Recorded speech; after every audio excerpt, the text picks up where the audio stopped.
L'an 2063, il n'y a plus de pétrole, les stations-service sont fermées, on ne peut même plus rentrer dedans. La seule solution, se déplacer en véhicule électrique. Yamaha propose alors le Neos. Non, attends, on n'est pas du tout en 2063, on est en 2022, mais oh là là, mais quel scénario incroyable. Il faut vraiment que je remercie toute mon équipe d'auteurs pour cette introduction d'enfer. Oui, je sais que ça va gueuler, c'est un scooter d'une part, et c'est un équivalent 50 cm3 d'autre part, et pour finir, c'est un véhicule électrique, mais je ne pouvais pas passer à côté. J'adore les scooters électriques, j'avais adoré notamment le Gogoro 2, hein, les scooters de location Qoo, et là c'est le Yamaha Neos version électrique, puisque le Neos c'est un scooter bien connu depuis longtemps chez Yamaha, mais en version thermique. C'est donc un équivalent 50 cm3. J'ai l'impression d'être retourné au lycée avec ce scooter, alors que j'avais pas de scooter au lycée, mais bon, je sais pas pourquoi je dis ça. Bref, à l'avant on a une jante de 13 pouces comme à l'arrière d'ailleurs. Le pneu fait 110 de large, c'est des Maxxis MA-EV. Je sais pas pourquoi, c'est peut-être spécial pour les véhicules électriques, EV, Electric Vehicle, peut-être pour encaisser le couple des véhicules électriques. Ici on n'aura certainement pas beaucoup, mais bon, ils sont là. À l'arrière il fait 130 de large, on le voit, hein, le moteur est incorporé dans la roue, mais de façon très jolie, hein, avec cette grosse plaque teintée de gris, et je trouve ça super. C'est plus joli que les autres moteurs électriques de véhicules chinois. Avant de partir, on va faire un petit truc, on va passer sur Open, on appuie, on tourne, non, on appuie, on tourne, site. Dans le coffre, contrairement à ce qui est dit sur le site Yamaha, on peut mettre un casque intégral tant qu'on n'a pas la deuxième batterie, et non un casque jet comme ce qui est marqué. Et la batterie, justement, on fait ça, on fait ça, on fait ça, et on est parti avec sa batterie. Et on regarde celle-ci, il y a un petit indicateur lumineux, je ne sais pas si on le voit, sur 5 barres, et là j'ai 4 barres sur 5, il est quasiment full. Donc moi je vais chez moi avec ma petite mallette, pas trop lourd, ça doit peser 5 ou 6 kilos à peu près, même si c'est dur de se rendre compte parce que c'est assez dense, et je vais recharger ça chez moi tranquillou. Pas besoin d'avoir de prise dans son garage notamment. Je referme ça, il y a tout ce qu'il faut pour mettre une deuxième batterie ici, mais dans ce cas là on pourra plus mettre un casque intégral, mais peut-être plutôt un casque jet. On y va, on y va. Il y a un plancher plat comme sur le Tricity 125, et ça c'est super pour transporter les paquets, les raquettes de tennis et tout ce qui s'ensuit, donc ça c'est très bien. Par contre, ce qui est moins bien, c'est l'autonomie. J'ai été un peu étonné quand on me l'a annoncé. L'autonomie est de 36 km avec une batterie, donc 72 km avec deux batteries. J'aime les mathématiques. Et encore, ça dépend du mode de conduite. Alors en parlant du mode de conduite, on peut se mettre en mode normal, comme ici. Je serai bridé à 45 km/h à peu près. Là il pointe à 48 km/h, et si je baisse la tête, il y a peut-être moyen de... Non, 48 km/h, déception. Mais l'autonomie sera moindre évidemment, et je peux aussi avoir un mode éco avec le petit bouton ici, voilà, mode éco, et là je serai bridé à 38 km/h, mais forcément ça maximisera l'autonomie et je pourrais certainement atteindre les 36 km annoncés. On va repasser en mode normal, et sur ce petit afficheur on a une horloge, on a le niveau de la batterie 1, et si on avait la deuxième batterie on aurait sa capacité affichée à droite de l'écran, et c'est à peu près tout. On dirait l'ancien afficheur du NMAX à 125. Je plaisante, mais c'est presque ça.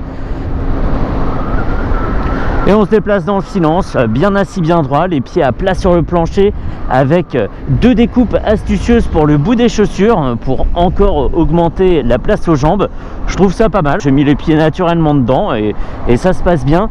À gauche, on a un petit bouton à bascule pour les pleins phares et les feux de route, clignot et klaxon, la Dolce Vita. Et ouais. Et là on est tranquille, c'est bien pour un jeune et qui va pas très loin, hein. 36 km, ça fait 18 km aller et autant retour, en espérant ne pas tomber en panne évidemment. Et un lycée à plus de 18 km, à moins évidemment d'être à la campagne, nous citadins on rencontrera pas ce cas de figure, donc c'est largement suffisant. Et on peut défiler les infos, pardon. Donc celui-ci à 4 km, il est tout neuf, il est sorti de la boîte. Là le trip est à 1,7 km, l'horloge, et voilà, un totaliseur, un trip et une horloge. Wouh, il fait absolument aucun bruit, je fais voup voup, mais en fait non, il fait pas le bruit futuriste des autres véhicules électriques. On entend un petit vrombissement, mais c'est très léger, et surtout au démarrage. Et sinon, il se déplace dans un calme de ouf. Super, c'est très pro, un calme de ouf. Et même les pneus ne font pas de bruit de roulement, ça résonne pas dans le pneu, ça vrombit pas. C'est excellent. Qu'est-ce qu'on a comme place, dis donc? Est-ce qu'il y a un crochet ici? Non, il n'y a pas de crochet devant la selle, mais par contre il y en a un ici, donc c'est bien, effectivement, pour accrocher le petit sac de course, c'est parfait. Est-ce qu'on se ferait pas un, j'allais dire un 0 à 100, est-ce qu'on se ferait pas un 0 à 47 km/h? Il y a quelqu'un derrière, on va attendre qu'il n'y ait personne. Je vais regarder un truc. Alors là il se coupe, forcément, on a vu le petit voyant run qui s'est coupé. Ok, le plein phare est au centre. Oui chef, oui, j'arrive. Ne bip pas comme ça. Ok, donc moi j'appuie sur le bouton run et c'est parti. Alors, 0. Allez, plein gaz. 20. 30. 40. Et 48. Allez. Ouais, c'était même un petit peu avant. Bref, c'est tout à fait raisonnable hein, comme accélération, sachant que le public visé, c'est un public de jeunes. Donc il ne faut pas trop se faire peur non plus, c'est un premier contact avec l'univers du deux roues. Donc ça sert à rien d'accélérer, de se retrouver dans la voiture de devant. Oh, tous ces gens qui attendent pour l'essence, pénurie d'essence. Oui, je suis devenu très snob. Depuis que j'ai un véhicule électrique, je regarde tous ces gens esclaves du pétrole avec un air dédaigneux. Non, vive le pétrole. Gloire au dieu V8. Wouhou. Eh, on ferait pas un petit peu le dingue quand même? Hop, pipoup, on sort le yep. Et on repart. Franchement, c'est top. Le prix, je l'ai pas dit. 3200 €. Ici, il est en noir et il existe aussi en blanc. La batterie supplémentaire coûte 1140 €. Donc 1140 € pour faire 36 km de plus. Je sais pas, je fais le calcul ici du prix au kilomètre. Bref, 3200 plus 1100, ça l'amène à 4300 €. C'est une bonne alternative. Après, c'est comme tous les autres constructeurs de deux roues électriques, on n'a pas de recul sur l'expérience de Yamaha en électrique, ou alors je dis des bêtises, mais pour moi ils sont aussi nouveaux sur le marché que n'importe qui se lancerait comme ça. Est-ce qu'on fait plus confiance à une grande marque généraliste comme Yamaha ou à une petite marque comme Super Soco par exemple avec le CPX? C'est une question qui mérite d'être posée. Voilà, il y a une garantie il me semble, hein. Je le mets tout de suite de toute façon. C'est très bien, ça donne un petit peu le coup d'envoi pour les généralistes sur le segment de l'électrique et ça c'est très bon signe. C'est-à-dire que les prix vont pouvoir descendre avec la concurrence, on va pas se plaindre hein. Et ce produit-là est super. Alors effectivement, il y a pas mal de plastique mat avec une finition pas très jolie, mais finalement c'est pas hyper présent. La selle est très large, très confortable. On dirait presque la selle d'un B-Wiz. Un B-Wiz, ouais c'est ça, hein, ça se dit comme ça, hein, l'équivalent du booster chez Yamaha quoi. C'est le look en fait qui tue tout. Les petits phares carrés comme ça en plastique translucide, je le trouve canon. Par contre, il n'a pas une pêche comme avait le Gogoro 2 par exemple, qui lui était une pure fusée. Il allait même un petit peu plus de 50 km/h, donc c'était presque de la triche. Mais là, on sera vraiment sur le petit truc pour se déplacer plus en sécurité avec la dimension des pneus qu'avec par exemple une trottinette électrique, même si, j'en conviens, le prix n'est pas du tout le même. C'est trop bien, en même temps les performances, même si l'accélération est pas ouf, le fait d'avoir une vitesse de pointe proche de 50 km/h, ça permet de prendre sa place en ville et de pas se faire embêter par les autres usagers. Donc là, le contrat est rempli. Le petit tour là que j'ai fait, alors attends, il avait 3, j'ai fait 4 km et ça m'a descendu une barre. Il faudrait attendre que la prochaine barre descende pour avoir le début d'une estimation. Ça c'est quoi? C'est le frein avant, ça c'est le frein combiné, je sais toujours pas, ou c'est l'inverse il me semble.